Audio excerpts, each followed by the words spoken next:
Tesla didn't lie to J.P. Morgan when he told him, "Oh, don't worry, Wardenclyff is just for transmission of information, communication. It's not for transmission of power."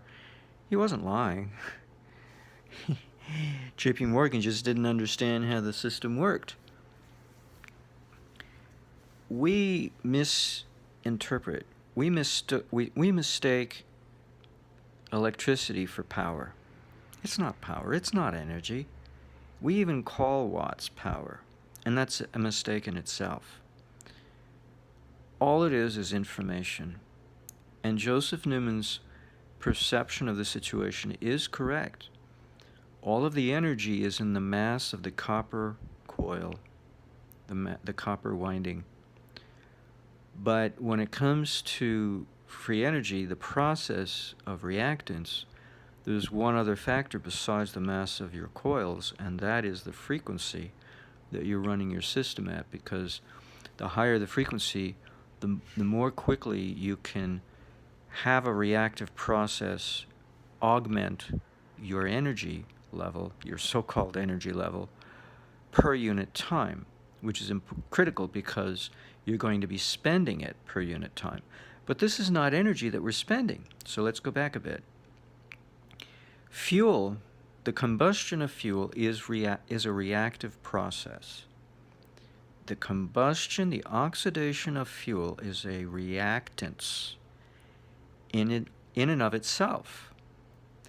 Even though all it's doing is converting the energy that's stored in the fuel, supposedly.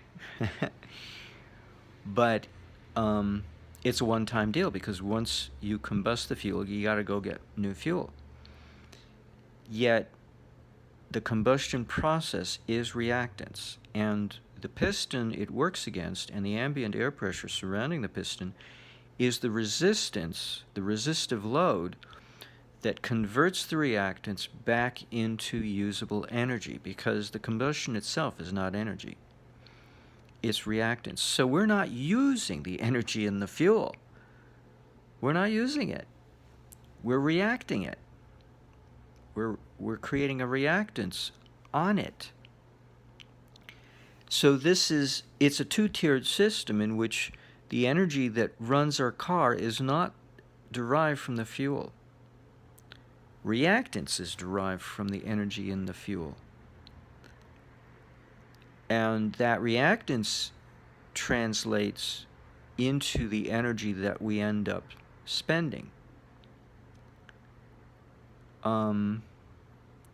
So the question then arises is, does the reactance go down or up in terms of the amplitude of what our final product is? Well, we say it's efficiency losses. An internal combustion engine is highly inefficient.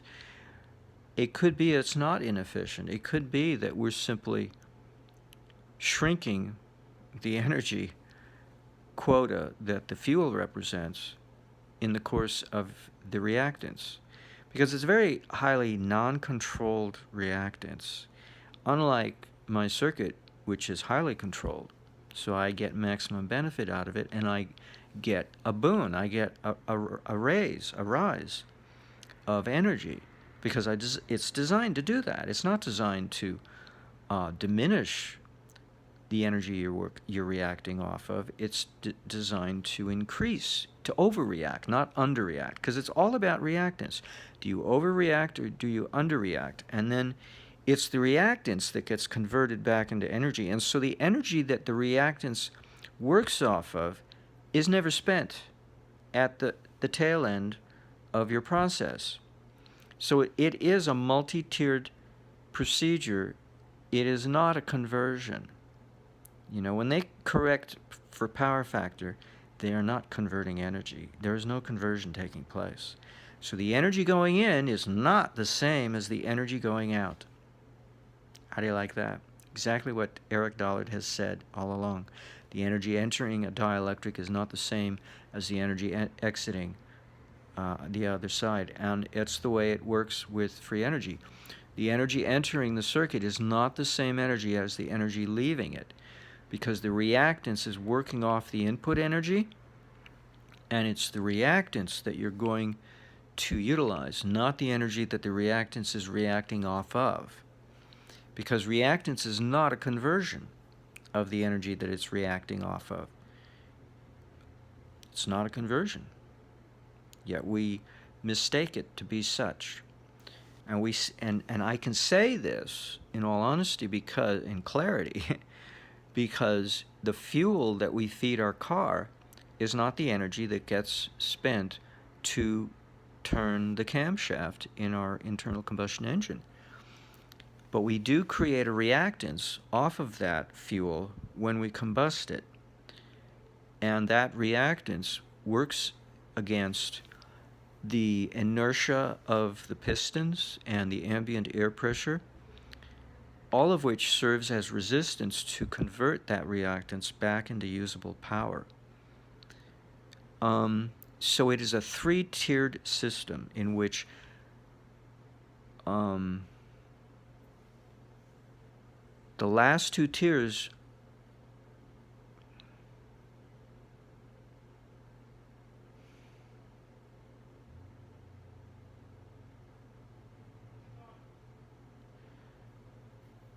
no, because reactance is not energy. That's right. Reactance is not energy. So it's the last tier. It's the mass of the pistons and the ambient air pressure that moves, that is the source of the energy for moving the motor. And the reactance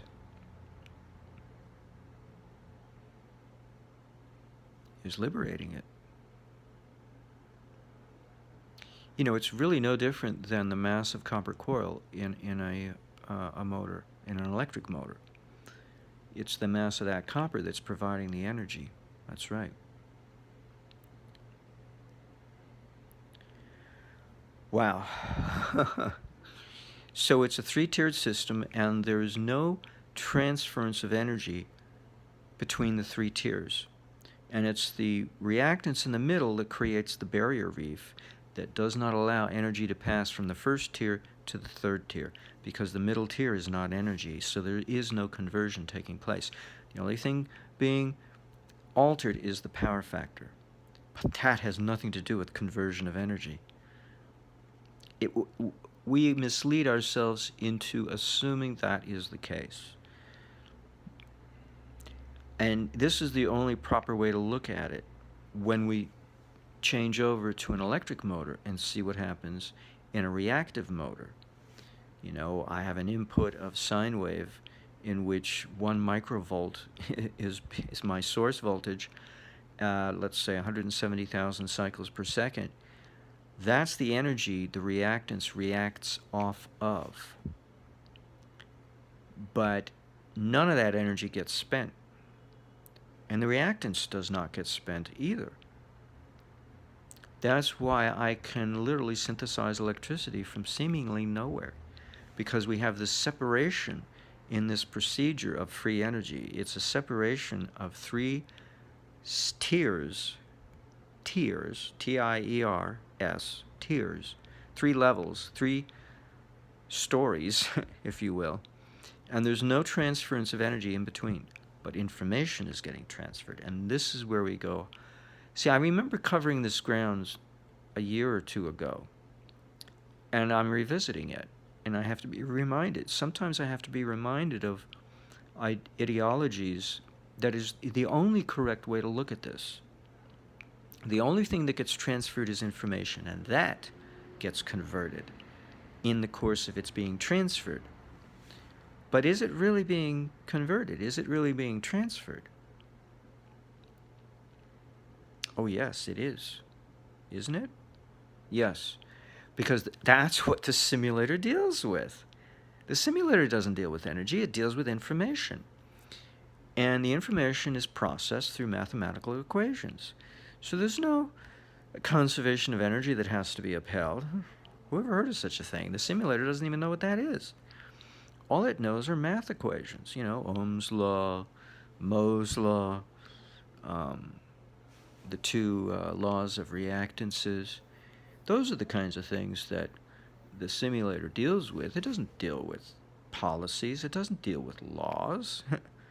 It deals with equations. is what it deals with. And it's processing information. You tell it, oh, this is how many volts are entering. Well, there are no volts entering. It's just a simulation. So a simulation is a perfect example of what a circuit actually is. It processes information. And this is why Tesla appeared to be lying to J.P. Morgan, and that's why J.P. Morgan took him to court claiming he was a liar, and why Tesla came out in tears, because he wasn't lying. All his Wardenclyff was designed to do was transmit information. And so what if the receiving station on the opposite side of the globe translated that information and then used itself connected to the Earth to emit the energy? And it was the circulation of energy in the Earth that transmitted that information. So he didn't even have to provide the circulation of energy to transmit the information between point A and point B. Normally, I have to do that in the circuit, and that's the job of the sine wave generator, is to circulate energy inside the circuit so that something can react off of, ergo, so that information can be processed. So the sine wave is sending information in the form of 170 cycles per second sine wave. That's the information. But it's riding piggyback on that energy that's being zipping around. And all energy represents is circulation. That's all it represents. That's why it's not power. It's circulation of information, but not power. It's the emission of power from a coil whose mass is going to determine how much power you actually have. And it's that coil, it's in a motor, that's going to tell you how much energy you're going to get out of the system in the first place. It's going to be the mass of the copper in that coil, the number of windings, but more or less, the mass of copper is going to be a big factor. So Tesla discovered he didn't have to provide a circuit of circulating so-called energy to create free energy, because he already had a circuit in the Earth. All he had to do was make use of it. And the emitting station out the other end was not receiving power. He was not transmitting power through a single wire or through the Earth. He wasn't transmitting any power at all. He was transmitting information.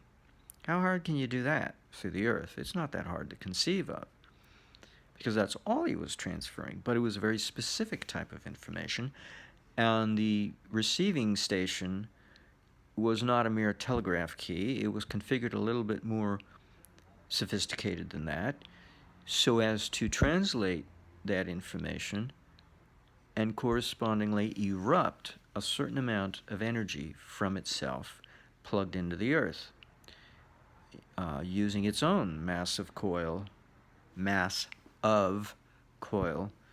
to determine the amount of energy that's going to come out of that thing. So Joseph Newman was not off the mark.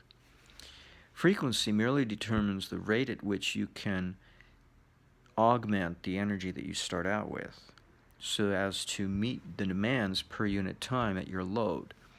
But there's no energy involved in this procedure. It's all in the third stage, the last stage,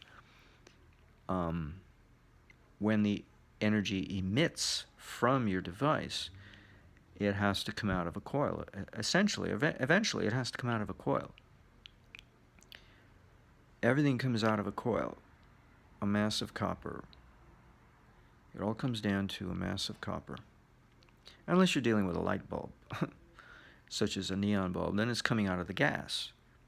But it's coming out of something that's material, whose presence is required. It's demanded that that material be there to do its job and emit what the device is designed to emit, whether it's light coming out of a gas or light coming out of an incandescent coil, a filament, not a coil, but a filament, piece of wire, or whether it's magnetism out of a coil that's meant to rotate a motor. There's some mass of something that's going from which the power is going to come, and it's a beautiful thing. It recirculates. We recycle the neon gas in the neon bulb, and we keep emitting more light. Ain't that a dandy? So we look at energy all the wrong way. Energy really, in order to properly interpret it, energy is simply the benefit, is all it is. And we interpret it. What's the benefit? Luminosity, movement of an electric car. Those are the benefits.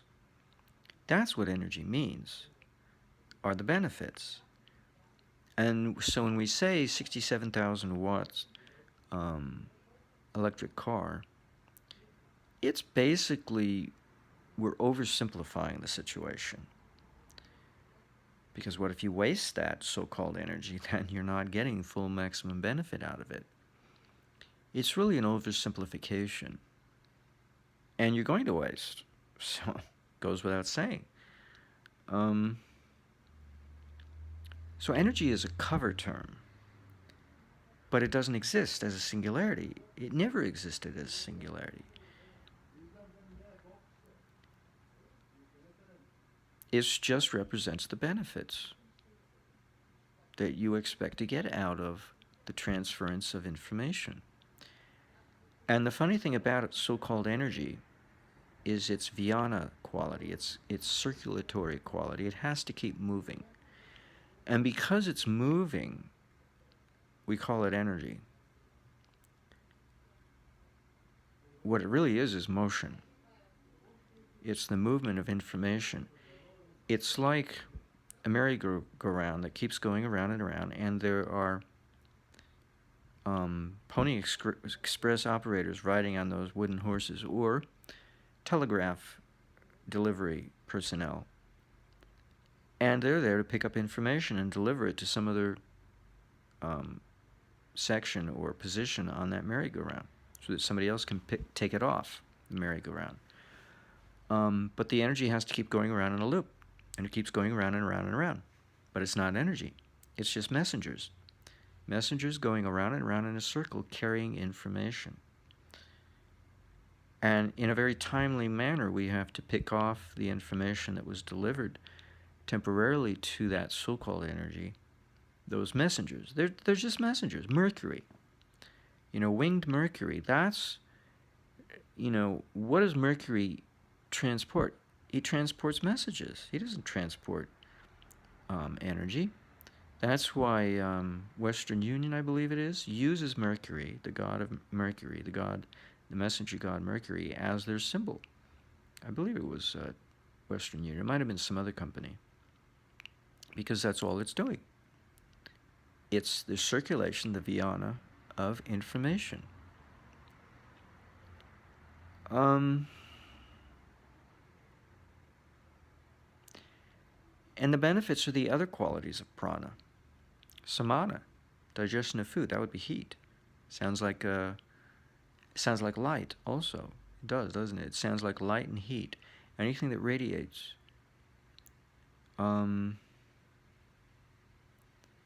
Now, what we strictly call information should be udana, but that creates levitation, so that can't be information.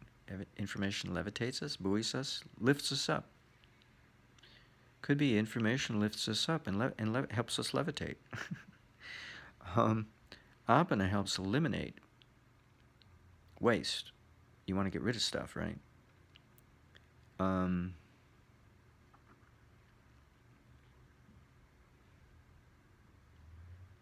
Now I wonder if the diminishment aspect of reactance is apana. Because it can't circulate. Reactance cannot circulate. It stays in one place. Yet it's still moving. So you know what? That might be it. The diminishment of so-called energy, the diminishment phase or aspect of reactance could be apana. And the load is samana, but it's Well, no, it's irradiating. It can irradiate light, heat, or electromagnetic radiation. So yeah, samana is the benefit. It's the load. Amazing. I always thought that Viana was the only thing regarding electrodynamic theory, but I can see now I'm wrong. The whole thing is electrodynamic theory. Because I've already covered 3 out of 5, and if you got 3 out of 5, that means the other 2 are not far behind. So we got the breath, the inhalation and exhalation. That's the prana subset term of the generic term prana. And then there's udana, which is uplifting and is usually thought, considered thought in humanistic terms.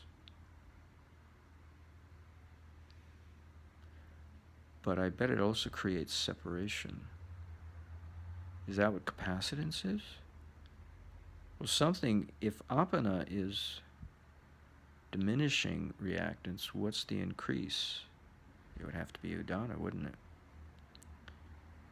And then prana is the timekeeper, the gatekeeper, the sine wave generator, the beat. You have to have a beat. Oh my God. So what's udana? The synthesis. It would have to be the synthesis. So when people levitate, they're synthesizing energy. That's why when they touch someone, they can actually heal them. And that's why it's so important that people fly when they levitate, because it keeps them young. It keeps them from aging. I'll be damned. Maybe that's why Milarepa hovered for a whole year, and he had a fast to do it. He fasted on stinging nettle tea. He was regenerating his physiology, but he was also regenerating his environment too. He was creating healing waves to heal people and to heal his environment of all the karma that was there. So udana regenerates, it synthesizes, it renews. That's interesting. Well, some people are named Dana without the oo. You have to wonder, what are they missing? They skipped the beat there. They missed out on the oo. Ooh, ooh. They're just Dana without the oo.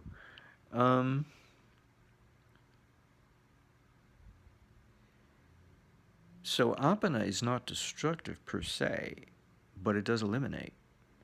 It cleans up. You got to clean up, you know. If you got stuff around you don't need, you clean up, right? You clean it out. So that's where apana comes into play. Amazing. And so prana is the in-breath and out-breath. That's the regulator, the beat, the metronome beat. You've got to have a beat. That's right. Expansion, contraction. You got to have a beat. Cycles. You got to have cycles that all of this operates within. So that's why it's so significant and given the same term, prana, as all 5 generic group of categorical subtexts are also called prana, because it's that important to have a timekeeper, keep the beat. Interesting. So what we call energy is really just the circulation that binds it all together. It's a binding quality. And you know what? That's correct. That's the second chakra, the orange color, is a binding quality. That's right. I always felt that. Because that's what women are good at. It's the second chakra, it's the hips. And that's why they have such big hips, because their second chakra is very enhanced. It's a binding quality. And that's what family life does. It binds you to a social structure. And that's what Vyana does. It's also circulatory, but it's also binding. It binds everything together into one unit, depending on where the circulation is going. Well, you know, it has all kinds of routes it takes. And so roads, people traveling on the road, that's very representative. Blood traveling in the veins. It's very representative of pathways and the energy traveling those pathways just as significantly. You can't take one without the other, otherwise it's just landscape. It's not roads unless you got cars traveling on them. It's not a trail unless somebody walks it. It's just a mark in the earth otherwise. Um, just like scripture is dead scripture, right? Unless it's a living truth. Wow. Amazing. So this flushes out a lot of stuff. This is really fascinating. Gosh, golly gosh. Because Apana and Udana go in opposite directions. Udana goes up the spine, Apana goes down the spine. So it's quite telling that the synthesis of electricity is Udana, and the deconstruction of electricity, no, not the deconstruction. No, it would be Apana.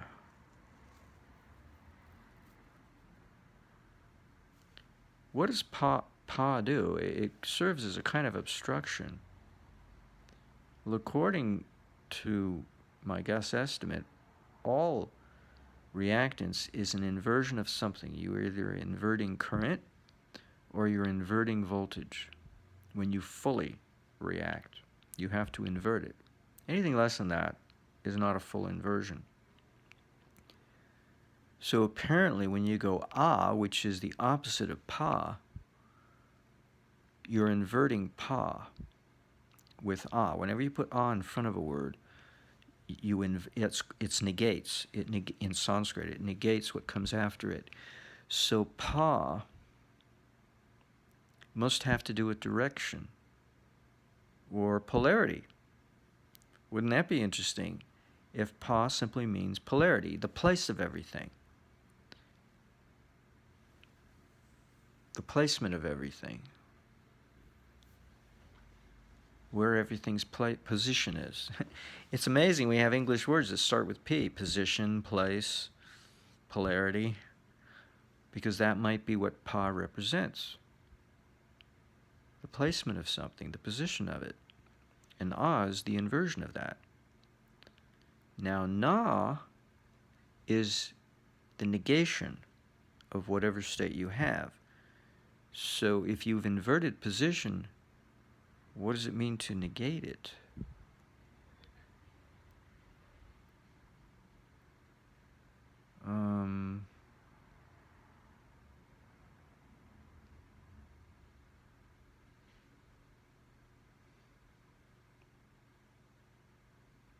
You've already inverted it once. Let's go back to Agni. Agni starts out with inversion, ah, and eventually you get to ni, which is a negation, but it's followed by e, which is progression. Here in the case of na, it's not. It's just negation, because it's na. There is no other vowel other than the ah following the n sound, the end letter. So it's just negation of the inversion of position.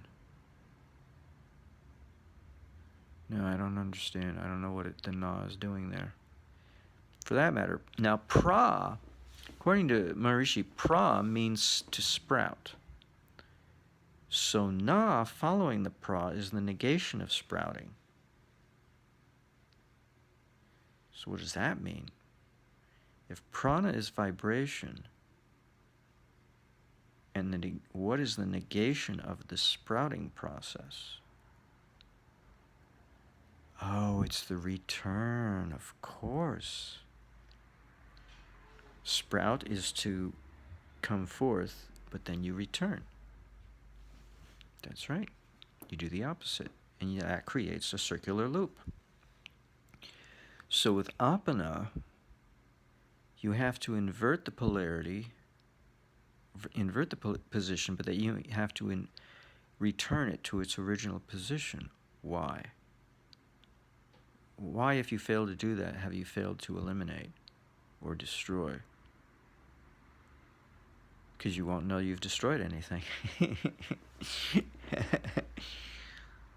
No, that can't be it. Can't be that.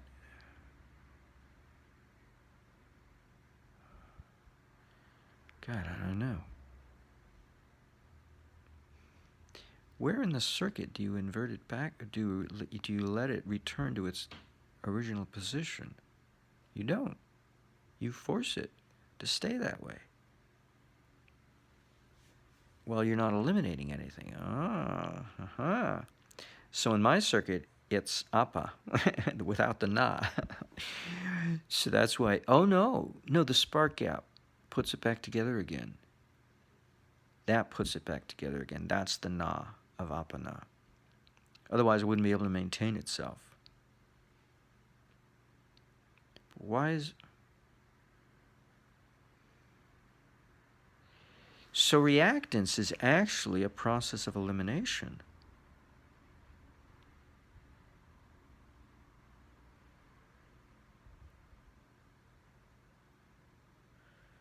Which is irrespective of whether or not you end up with more than you started with or less. That's irrelevant.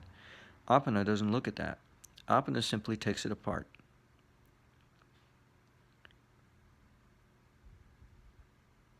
It provides for reactance. Now, wait a minute, Udana does too, though. So U must be doing something in its own way that's similar to A. You know, it could be that putting a vowel before a consonantal, because in Sanskrit, everything is based on consonant followed by a vowel, and if the vowel is not explicitly defined, then it's implied to default to A. So, but putting a vowel in front of a consonant then at the beginning of a word must always imply inversion of some type. So ah is a specific type of inversion. Now, how much you want to bet that U and E are going to be the zero power factor inversions in which you don't go all the way, you go partially, you go 90%, you go 90 degrees, you go a quarter phase. How much you want to bet? How much? Because E means progression. And isn't putting current ahead of voltage by 90 degrees, doesn't that sound like progression? And U would be the opposite, lagging. So U would be a coil, and E would be a capacitor, capacitive reactance, while U is inductive reactance. And A is simply a full 180 degree resistance.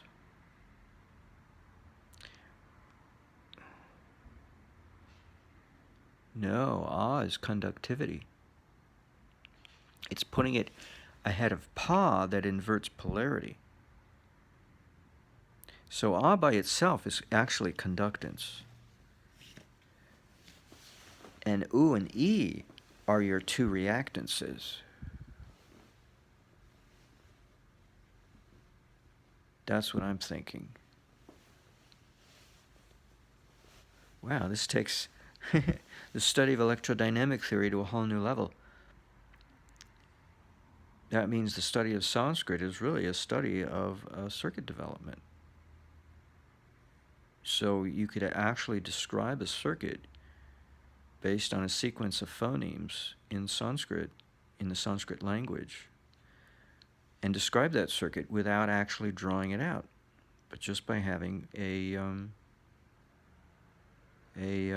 what they call mantram, but it's we call it a verse of a hymn. A hymn is about a paragraph in content, and a verse is just like one little sentence out of that paragraph. But usually that sentence is called a mantram. It's quite long, but you have to take it in its entirety. That's why it's called a mantram. You can take a snapshot of that mantram, just one little word, to represent the entirety of the mantram, but it's not really complete unless you go through the entire verse and recite the entire verse. So actually, what we call a word is simply indicative of the mantram, which is an entire verse of words. This is very interesting.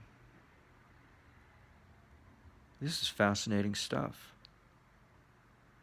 That means the Vedas are replete with circuit diagrams. The whole Vedas is filled with circuit diagrams. And all you have to do is know how to translate from the Sanskrit to a circuit diagram. Why not?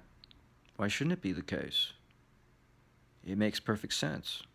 Just by looking at the words of prana, the 5 qualities of prana, it expands. So now my awareness is expanded so that it's no longer Vyana alone, which is electrodynamics. It's all of prana, and if it's all of prana, then it's all of the Vedas. Once it's all of prana, you've covered all the Vedas. Because what are the Vedas really? The Vedas come out of Sanskrit. And where does Sanskrit come from? It comes from the nervous system, the chakras of the nervous system, which function vibrationally.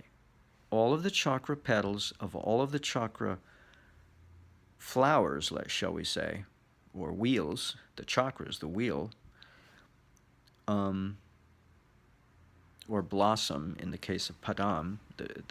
You either look at it as a padam, a flower, or I think it's padam, or as a chakra, a wheel. But they all have petals. They all have subsections to each chakra. And there's a Sanskrit letter for each, which has a certain function to convey. So I always felt that Sanskrit was a process of guiding energy through the nervous system, but I never thought of it as a circuit diagram. But when you think about it, yeah, that's what it is. When you tell energy to go here to this part of the chakra system in the spinal column, and then you go over there, and then you go through there, it's a circuit diagram is what it is. And so see what I mean by information? That's all energy is information. And a circuit diagram is a layout of information for the so-called energy to circulate through and get processed through various stages, passing through various parts of the circuit. Because we can use something like Sanskrit, which is language, which is information, to describe a schematic of a circuit. Because we've already seen it in prana. Pra is the sprouting, and na is the inversion of the sprout, which completes the loop and creates the circuit. So prana means a circuit. A closed circuit, not an open circuit. It means a closed circuit. If it's pra, it's an open circuit. If it's prana, it's a closed circuit. So there we have our open circuit, closed circuit. Prana. I mean, it's like, wow. Wow. Amazing, huh? And I thought I was finished, right? Oh, I'm finished. I'm a loser. I can't build my circuit. I'm such a loser. I don't have money to build anything. I'm such a loser. I don't have the formal training to deal with high voltages. I'm such a loser. Am I? Am I really a loser? I don't think so. Surprise, surprise. I'm not a loser. I'm not a washout. But everybody on these forums say, oh, they didn't use the word loser, but they could have. Because that's what they were saying. Hey, come on, dude, get with it, build it, and we'll believe you. Well, it's right there in the Vedas. Vinyasi, all Vinyasi means is a pointer to Vyasa. I'm pointing, saying, he's the man, he's the dude. And who is he? Veda Vyasa. He compiled the Vedas. So if you want to know about electrodynamics, you look to the Vedas. You look to Sanskrit description of the Vedas. That's all Vinyasi means. It doesn't mean I have to build anything. I just point. I'm the milepost on the road that points. You go, oh, you want to know how to do things? You go over there. I'm the librarian who guides you to the 4th floor, the 2nd column over to the aisle stacks where they have all the information that you'll need to do what you want to do. Isn't that amazing? Nobody understood my name, even though, it's like, it's there, dude. It's right there in front of your face. My name should be self-explanatory instead of telling me what to do. It's like, come on. I'm already doing it. I don't have to do anything else. I'm a signpost. Go that way. Oh, you don't want to go to that destination? Fine, then you go that way. Or you go that way. I'm just a pointer. That's all my duty is. And no matter what direction I point in, if I'm pointing in some direction other than Vyasa, then I'm not doing my job. I'm going, I'm in a state of confusion, a state of ignorance is what I am. Because I'm not doing my duty. I'm not doing my dharma. Oh my God. Isn't that amazing? Well,